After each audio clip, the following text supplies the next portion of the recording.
కీర్తనల గ్రంథం 8వ అధ్యాయం 2వ వచనంలో, నీ విరోధులను బట్టి బాలుర యొక్కయు చంటి పిల్లల యొక్కయు స్తుతుల మూలమున ఒక దుర్గమును స్థాపించి ఉన్నావు. ఇక్కడ మూల భాషలో ఒక దుర్గము అనేది బలమును కలగజేసి ఉన్నావు అని చెప్పబడి ఉన్నది.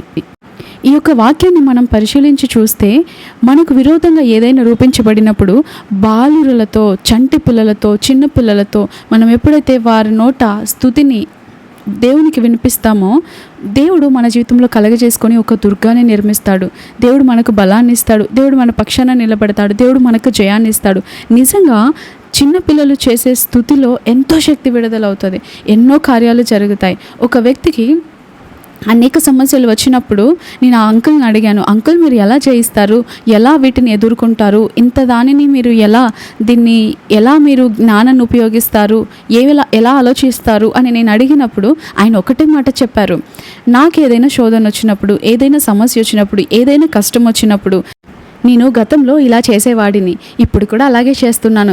ఏం చేశారు అంకుల్ అని అడిగినప్పుడు ఆ అంకుల్ ఇలా ఆన్సర్ ఇచ్చారు, నాకు ఏదైనా కష్టం వచ్చినప్పుడు, ఆపత్కాలం ఎదురైనప్పుడు నేను మొరపెట్టినా కూడా దానికి త్వరగా జవాబు రావట్లేదు అంటే, మా ఇంటి దగ్గర ఉన్న చిన్న చిన్న పిల్లలందరినీ పిలిచి వాళ్ళకు ఒక చాక్లెట్ ఇచ్చి ఇంట్లోకి తీసుకొచ్చి కూర్చోబెట్టి, ఇదిగో మీరు నేను చెప్పిన పని చేస్తే మీకు ఇంకా 2 చాక్లెట్లు ఇస్తాను అని చెప్పేవాడంట.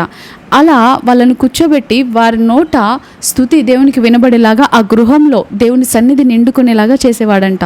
చూసారా, చిన్నపిల్లలందరినీ ఏదో చాక్లెట్ ఆశ చూపించి ఆయన వాళ్ళ ఇంట్లోకి పిలిపించుకునేవాడు. ఆ ఇల్లంతా కూడా అప్పటి వరకు కూడా శోధనతో, శ్రమతో, సమస్యతో, కృంగుదలతో, చింతతో ఉన్న ఆ గృహము ఎప్పుడైతే ఈ చిన్నపిల్లలందరూ కలిసి ఏకధాటిగా ఏకస్వరముతో, మీ అందరికీ తెలుసు చిన్నపిల్లలు ఎలా అంటే అని గట్టిగా చెప్తారు, మీ అందరికీ తెలుసు. అలా దేవుని సన్నిధి వచ్చే అంతగా వాళ్ళు బలముగా కేకలు వేస్తూ దేవుని స్తుతించడంతో అక్కడున్న బంధకాల నుండి వారు విడుదల పొందేవారంట. అంకుల్కి ఎప్పుడు ఎన్ని సమస్యలు వచ్చినా కూడా ఇలాగే చేస్తూ ఉండేవారంట. చూసారా, చిన్నపిల్లలు స్తుతిస్తే గొప్ప విడుదల కలుగుతుంది. దేవుడు అక్కడ కలగ చేసుకుంటాడు. దేవుడు అక్కడ వారి పక్షాన నిలబడతాడు. ఆ ఇంటిలో దేవుని సన్నిధి వచ్చే అంతవరకు మనమైతే సిగ్గుపడతాము. కేకలు వేస్తూ స్తుతించాలి, గోడలు కూలుతాయి, సమస్యలు పారిపోతాయి, అపవాది పారిపోతాడు, మాడిపోతాడు, కూలిపోతాడు అని ఇలా మనం మాట్లాడుకుంటున్నప్పుడు ఏదో వింటాము, వదిలేస్తాము. కానీ చిన్నపిల్లలు అలా కాదు. ఒక చిన్న బాబు ఫస్ట్ టైం చర్చ్కి వెళ్ళాడు.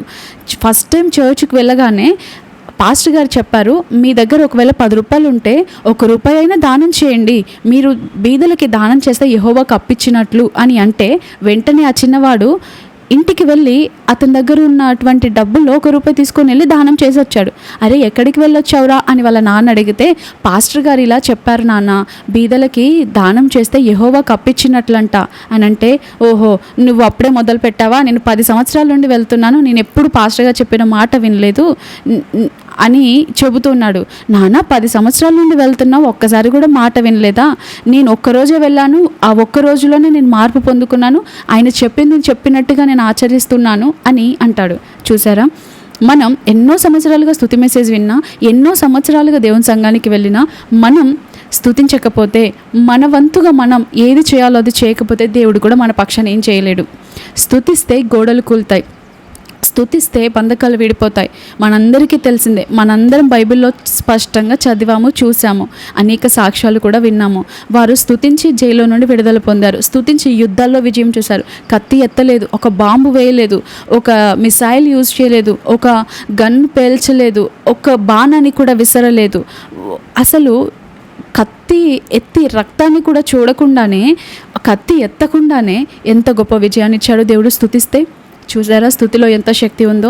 మీరు ఎంత శక్తి ఉంది అని తెలుసుకున్నంత మాత్రాన మీరు శక్తిని అనుభవించలేరు.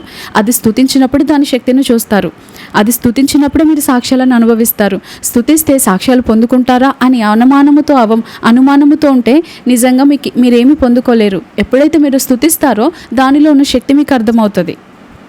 అంకుల్ చూశారు కదా ఏం చేశారో, పిల్లలు స్తుతి కేకలు వేస్తూ ఉంటుండగా వారి జీవితంలో ఉన్న ప్రతి కష్టము తొలగిపోయిందని అంకుల్ సాక్ష్యం ఇస్తున్నారు. ఆ అంకుల్ ఇప్పుడు చాలా వృద్ధాప్యంలో ఉన్నారులేండి, కానీ అంకుల్ గతంలో ఎలా చేశారో అది నాకు చెప్పినప్పుడు నాకు చాలా ఆశ్చర్యం వేసింది. అది మొదలుకొని నేను పిల్లల్ని బాల్ ఆడిపిస్తున్నప్పుడు కూడా బాల్ విసురుతూ ఉంటాం కదా, ఒకరి తర్వాత ఒకరికి పాస్ చేస్తూ ఉంటాం కదా, ఆ సమయంలో కూడా నేను ఎందుకు ఆ సమయాన్ని వ్యర్థంగా పోనివ్వాలి అని బాల్ పాస్ చేస్తున్నప్పుడు కూడా నేను గొప్పదేవా, వాళ్ళు యేసయ్యా మీకు స్తోత్రం, తర్వాత వాళ్ళు అలా నేను ఆ యొక్క బాల్ గేమ్లో కూడా స్తుతిని ఇంక్లూడ్ చేశాను. పిల్లల చేత స్తుతింప చేయడం చాలా ప్రాముఖ్యం. దేవుడు ఒక దుర్గాన్ని నిర్మిస్తాడు. దేవుడు మన యొక్క గృహంలో తన సన్నిధిని బలముగా కుమ్మరిస్తాడు. సమూయేలు దేవుని మందిరంలో స్తుతించినప్పుడు చిక్కటి మేఘము వలె వారు తాకగలిగినటువంటి మేఘము, దేవుని సన్నిధి ప్రసన్నత అక్కడ కుమ్మరించబడింది. అసలు ఒకరికి ఒకరు కనబడలేరంట. అసలు దేవునికి పరిచర్య చేయాలన్నంతగా దేవుని సన్నిధి కుమ్మరించబడింది. ఎప్పుడు సొలొమోను దేవుని స్తుతిస్తూ ఉన్నప్పుడు. చూసారా, మనము స్తుతిస్తే మన గృహంలో కూడా అటువంటి సన్నిధిని మనం పొందుకోగలుగుతాం. మన ఇంట్లో ఉన్న పిల్లలని మాత్రం మనం క్షేమంగా ఉండాలి, భద్రంగా ఉండాలి, వారికి అది పెట్టాలి, ఇది పెట్టాలి, ప్రోటీన్ ఫుడ్ పెట్టాలి, ఫైబర్ పెట్టాలి, అలా అన్నింటినీ మనం చూసుకుంటాం. మరి వాళ్ళ చేత ఎంత స్తుతింపజేస్తున్నాం? వారికి మనం చేపలు పట్టి ఇవ్వడం కాదు, చేపలు పట్టడం వారికి నేర్పించాలి.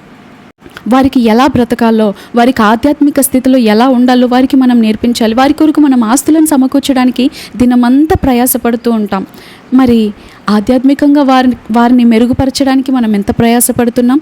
పాత నిబంధనలో వాక్యం సెలవిస్తుంది, పిల్లలు కూర్చుంటున్నప్పుడు, లేచినప్పుడు, పడుకుంటున్నప్పుడు, తింటున్నప్పుడు వారితో మాట్లాడాలంట, నడుస్తూ ఉన్నప్పుడు కూడా దేవుని వాక్యాన్ని వారికి వివరిస్తూ ఉండాలంట, దేవుని ఆజ్ఞలు వారికి తెలియజేస్తూ ఉండాలంట. అలా మనం చెబుతూ ఉన్నప్పుడు బాలుడు నడవలసిన త్రోవను వారికి నేర్పుము, వాడు పెద్దవాడైనప్పుడు తొలగిపోడు అని ఉంటుంది. కింద పుట్నోట్లో చూస్తే వృద్ధుడైనప్పుడు అని ఉంటుంది. అంటే ముసలితనం వచ్చేంతవరకు, చనిపోయేంత వరకు కూడా వాడు తొలగిపోడు. మనం నడిపించవలసిన బాటలో నడిపిస్తే, అయ్యో నా పిల్లలు అలా అయిపోయారు, నా పిల్లలు మాట వినట్లేదు, నా పిల్లలు స్కూల్కి వెళ్ళనంటున్నారు, నా పిల్లలు చదవనంటున్నారు, నా పిల్లలు అసలు బైబిలే చదవట్లేరు అని చాలామంది పేరెంట్స్ వాపోతూ ఉంటారు, చాలామంది పేరెంట్స్ బాధపడుతూ ఉంటారు. నేను అందుకే ఒక కొటేషన్ రాసుకున్నాను నా నోట్స్లో. పిల్లలు చిన్నగా ఉంటున్నప్పుడే వారి గురించి పరమ తండ్రి దగ్గర మొరపెట్టకపోతే వారు పెద్దయ్యాక 10 మంది దగ్గర మొరపెట్టాల్సి వస్తుంది. నా పిల్లలు ఇలా ఉన్నారు, అలా ఉన్నారని పాస్టర్స్ దగ్గర మొరపెట్టాల్సి వస్తుంది. చెప్పండి, ఇప్పుడు మీరే చిన్న పిల్లలుగా ఉంటూ ఉన్నప్పుడే వాళ్ళకు భక్తి జీవితాన్ని మనం నేర్పిస్తే వారు పెద్దవారయ్యాక కూడా భక్తిగానే ఉంటారు కదా. వారికి ఆనందాన్ని ఇవ్వాలి, వారికి సంతోషాన్ని ఇవ్వాలి, వారు ఆరోగ్యంగా ఉండాలి అని చూడడంలో తప్పేమీ లేదు. కానీ భక్తిని కూడా అంతకంటే ఎక్కువగా ఇవ్వడానికి మనం ప్రయత్నించాలి. వారు చదవాలి, ఫస్ట్ ర్యాంక్స్ రావాలి అని వారిని రుద్దుతూ ఉంటాము, చదివిస్తూ ఉంటాము, వారికి ఏది కావాలో అన్నీ సమకూరుస్తూ ఉంటాము, ఎంత దగ్గరుండి చూసుకుంటాము. కానీ భక్తి జీవితానికి వచ్చేసరికి పోనీలే అని లైట్ తీసుకుంటూ ఉంటాము. మనం చదివించే చదువుల కంటే కూడా భక్తి చాలా ఇంపార్టెంట్. మనం చదివించే చదువుల కంటే కూడా బైబిల్ చదవడం చాలా ప్రాముఖ్యం.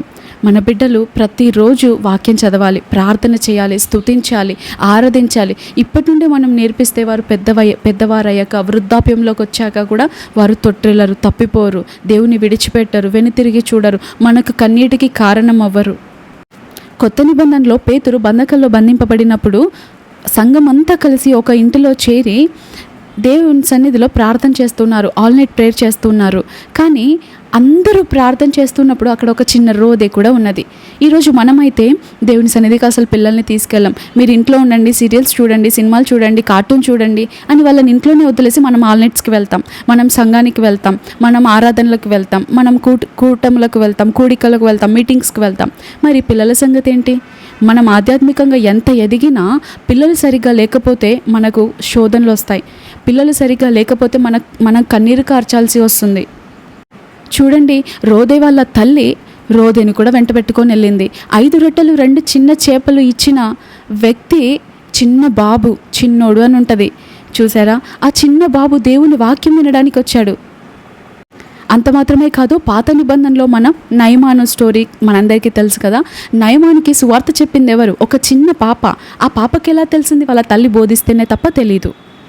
ఈ రోజుల్లో పిల్లలు విసిగిస్తూ ఉంటే ఫోన్ ఇచ్చేసి కార్టూన్ చూడని చెప్పి మనల్ని మనం తప్పించుకుంటూ ఉంటాం. కానీ వారికి ఫోన్ ఇవ్వడం వల్ల ఎన్ని ఎఫెక్ట్స్ వస్తున్నాయో మనందరికీ తెలిసి తప్పు చేస్తూ ఉంటాము. వారికి బుక్కునివ్వాలి. అది వారికి ఎలా అలవడుతుంది? మనం ఏం చేస్తామో వాళ్ళు అదే చేస్తారు. పిల్లలకి చెప్పడము కంటే కూడా చేస్తూ ఉంటాము చూడండి, అది ఎక్కువగా నేర్పిస్తుంది పాఠాలు. ఇలా మాట్లాడు, అలా మాట్లాడు, ఇలా ప్రార్థించు అని చెప్పనవసరం లేదు. మనం ఎలా ప్రవర్తిస్తున్నామో మన ప్రవర్తన ఆటోమేటిక్గా వాళ్ళకు ఒక పాఠం అవుతుంది. మన మాటలే వారి మాటలు అవుతాయి. పిల్లలు ఎలాంటోళ్ళో చూసి తల్లిదండ్రులు ఎలాంటోళ్ళో చెప్పగలుగుతారు. కాబట్టి దయచేసి ఇది మొదలుకొనైనా మన పిల్లలకి టేబుల్స్ చదువు అని టేబుల్స్ ఎంతగా చదవమని రుద్దుతూ ఉంటామో అంతే పట్టుదలతో దేవుణ్ణి స్తుతించడం వారికి నేర్పిద్దాం. మరో తరానికి మన పిల్లలు దీవెనకరంగా ఉండాలి. మరో జనరేషన్కి మన పిల్లలు ఆశీర్వాదకరంగా ఉండాలి. మన పిల్లలు స్తుతివీరులుగా ఉండాలి. దేశానికి ఉపయోగపడేవారిగా ఉండాలి. దేవుని చేతిలో బాణాలు వలె వాడబడేవారిగా ఉండాలి. మన పిల్లలు దేవుని దయలో, మనుషుల దయలో వర్ధిల్లాలి. ఎంత గొప్ప స్థానమున్నా, ఎంత పలుకుబడినా, ఎంత జ్ఞానమున్నా దేవుని యందు భయభక్తులు లేకపోతే అంతయు జీరో. కాబట్టి మన పిల్లలకు స్తుతి నేర్పిద్దాం, భక్తి నేర్పిద్దాం, ప్రార్థన నేర్పిద్దాం. ప్రార్థన అనే ఆయుధాన్ని ఇద్దాం, వాక్యం అనే ఖడ్గాన్ని ఇద్దాం, దేవుని యందు భయభక్తులు నేర్పిద్దాం. అట్టి కృప భాగ్యం దేవుడు మనకు అనుగ్రహించి నడిపించును గాక. ఆమేన్, ఆమేన్.